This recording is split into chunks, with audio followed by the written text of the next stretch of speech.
Hello everyone, তো এই ভিডিওতে আমরা WJEE ফিজিক্স 2025 এর কোশ্চেন পেপারের এর পরের 10টি কোশ্চেন অর্থাৎ 21 থেকে 30 পর্যন্ত কোশ্চেনগুলোকে সলভ করব।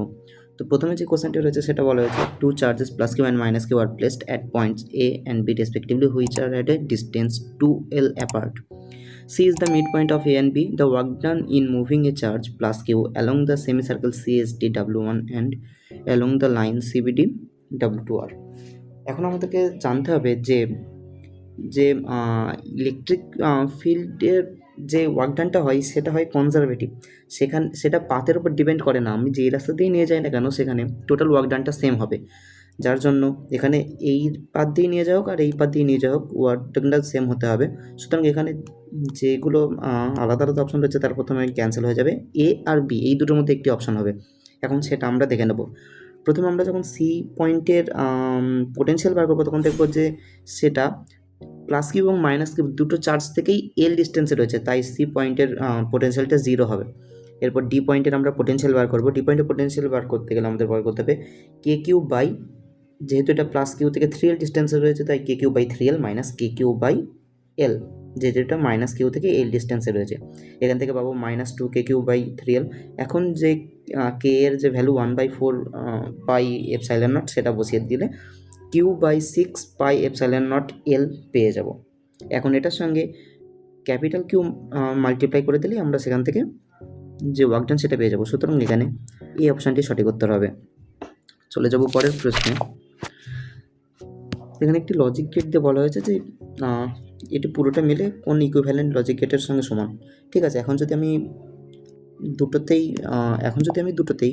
1 আর 1 নিই তাহলে এখানে আমরা 0 0 পাবো, আর এখানে গিয়ে সেটা থেকে পাবো 1। যদি এখানে আমরা 0 আর 0 নিই তাহলে এখানে 1 আর 1 পাবো, তখন সেটার থেকে আমাদের হয়ে যাবে 0। যদি আমরা এখানে 0 1 নিই তাহলে এটা 1 0 0, আর 1 0 নিলে 0 1 0। সুতরাং এটি একটি অ্যান্ড গেট হবে। চলে যাব পরের প্রশ্নে। হ্যাঁ, আমরা জানি এন এর ভ্যালু হচ্ছে N naught e to the power minus lambda t, এবং এটার সঙ্গে ল্যামডা মাল্টিপ্লাই করলেই সেটাকে আমরা পেয়ে যাবো A equals to A naught e to the power minus lambda t. এখন এই দুটোকে যদি আমি ডিভাইড করি, অর্থাৎ এটাকে আর এটাকে যদি আমি ডিভাইড করি তাহলে সেখান থেকে পাবো N by A equals to N naught e to the power minus lambda t divided by, এখন A naught e to the power minus lambda t, N by A equals to N naught by A naught. এখন A নটের যেহেতু value N naught by N, A নটের যেহেতু value N naught into ল্যামডাতে N, এটাকে cancel করে দিলে আমরা পাবো এ ইন্টু 1 বাই ল্যামডা। সুতরাং এখানে যে স্লোপটা রয়েছে সেটা 1 বাই ল্যামডার সঙ্গে ইকুয়াল হবে, অর্থাৎ এটি একটি স্ট্রেট লাইন হবে। অপশান এটি সঠিক উত্তর। চলে যাব পরের প্রশ্নে, যেটাতে বলা হয়েছে এখানে একটি গ্রাফ দিয়ে দেওয়া হয়েছে ABCM, একটি ডায়াগ্রাম পিটি গ্রাফ দেওয়া হয়েছে। এখন পিভিটাকে আমাকে দেখাতে হবে। তো এখানে এ থেকে বি পর্যন্ত যেটা, সেখানে টেম্পারেচারে চেঞ্জ হলো, সেখানে প্রেশারে চেঞ্জ হচ্ছে না, তাই সেটা আইসোবেরিক।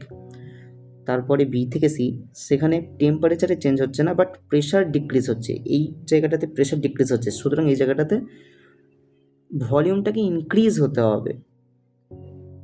আর এই জায়গাটাতে সি টু এ পার্টটাতে এখানে টেম্পারেচার আর প্রেশার একে অপরের সঙ্গে প্রপোর্শনাল, প্রেশার বাড়ার জন্য টেম্পারেচার বাড়ছে, এখানে ভলিউমটা কনস্ট্যান্ট থাকবে। তো সব কিছু মিলিয়ে দেখতে গেলে এখানে সি অপশানটি সঠিক উত্তর হবে। চলে যাবো পরের প্রশ্নে, যেখানে বলা হয়েছে the resistance R equals to V by I. Resistance R equal V by I বলা হয়েছে। এরপর ইরর ক্যালকুলেট করতে হবে, the percentage error in R. তো এখান থেকে আমরা যে ফর্মুলা পাবো সেটা হচ্ছে delta R by R, delta R by R into 100। এইটা বার করতে গেলে আমাদেরকে delta V 0.4 by 25 into 100 plus 3 by 200 into 100। এখান থেকে যদি আমরা ক্যালকুলেট করি তাহলে ডেল্টা আর এর যে ভ্যালুটা পাবো সেটা হবে 3.1%। সি অপশানটি সঠিক উত্তর হবে। চলে যাব পরের প্রশ্নে।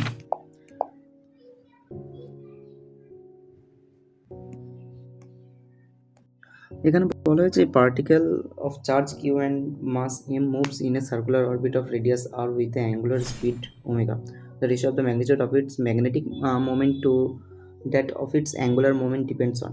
এখন আমরা জানি যে যে magnetic moment divided by angular moment সেটার ভ্যালু হয় কিউ বাই অর্থাৎ চার্জ বাই 2 ইন্টু এম। সুতরাং এখান থেকে সি অপশানটি সঠিক উত্তর হবে। চলে যাবো পরের প্রশ্নে। The de Broglie wavelength of a moving bus with speed v and lambda. Some passengers left the bus at a stoppage. মানে ওখানে মাস কিছুটা ডিক্রিজ হবে। তো নাও when the bus moves with twice of its initial speed. আচ্ছা, প্রথম যে স্পিডটা ছিল সেটা টুয়াইস স্পিডে যাওয়া শুরু করছে, অর্থাৎ প্রথমে সেটা ভি থাকলে পরে সেটা 2v হয়ে গিয়েছে। Its kinetic energy is found to be twice of its initial value.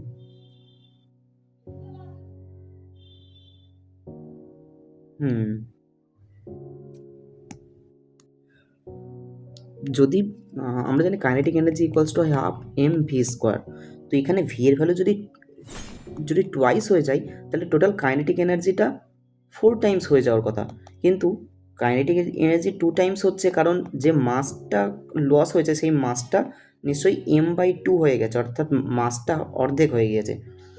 এখন বাসটি ডি ব্রগলির তরঙ্গ দৈর্ঘ্য কত হবে? আমরা জানি ডি ব্রগলি তরঙ্গ দৈর্ঘ্য ল্যামডা ইকুয়ালস টু h/mv হয়। তো আগে ছিল h/mv, এখন হবে h/m এর ভ্যালু m/2 আর v এর ভ্যালু 2v, তো 2 কেটে গিয়ে h/mv পড়ে থাকবে, অর্থাৎ সেটা ইকুয়ালি থাকবে। এই অপশানটি সঠিক উত্তর হবে। চলে যাবো পরের প্রশ্নে, যেখানে একটি ইকুয়েশন দিয়েছে 2 equals to 2 sine pi T by 2 plus Q. এখন এটার ম্যাক্সিমাম অ্যাক্সিলারেশন বার করতে হবে। তো এটাকে যদি আমি দুবার ডেরিভেটিভ করি তাহলে 2 into pi by 2 sine cos হয়ে যাবে কস পাই টি বাই 2 প্লাস 5। আর যদি আরেকবার করি তাহলে সেখান থেকে পাবো 2 ইন্টু পাই বাই 2 এর whole square in minus sine of pi by 2 plus 5। এটা চলে আসবে। তো এখন এটার ম্যাক্সিমাম ভ্যালু যেহেতু +1 হতে পারে, তাই y ডবল টেস্ট ম্যাক্সের ম্যাক্সিমাম ভ্যালু হতে পারে 2 ইন্টু পাই স্কোয়ার বাই 4, অর্থাৎ পাই স্কোয়ার বাই 2, এটা ম্যাক্সিমাম হতে পারে। সুতরাং ডি অপশানটি সঠিক উত্তর হবে। চলে যাব পরের প্রশ্নে, যেখানে বলা হয়েছে what are the changes store in a 1 microfarad and 2 microfarad capacitors in the circuit as shown below in the figure once the current I becomes steady। ঠিক আছে, এখন এখানে যে ক্যাপাসিটারগুলো লাগানো আছে যার জন্য এর মধ্যে দিয়ে কোনো কারেন্ট পাস হবে না, কারেন্ট পুরোটা এই নর্মাল স্ট্রেট ওয়েতেই পাস হয়ে চলে যাবে। এখন 6 ভোল্টের মধ্যে, তবে নিশ্চয়ই এটা যে রেজিস্ট্যান্সটা রয়েছে সেটার রেশিওতেই ডিভাইড হয়ে যায়। এটা 1:2 রেশিওতে ডিভাইড হবে, অর্থাৎ এখানে 2 ভোল্ট আর এখানে 4 ভোল্ট খরচ হবে। এখন এখানে যে 4 ভোল্ট খরচ হচ্ছে, তবে এই ক্যাপাসিটারটাতে 1 মাইক্রোফ্যারাড ক্যাপাসিটারটাতে যে চার্জটা জমবে সেটা হবে 4 ইন্টু 1 ইকুয়ালস টু 4 মাইক্রোকুলম্ব, আর এটাতে যেটা জমবে সেটা হচ্ছে 4 ইন্টু 2 ইকুয়ালস টু 8 মাইক্রোকুলম্ব। সুতরাং বি অপশানটি সঠিক উত্তর হবে।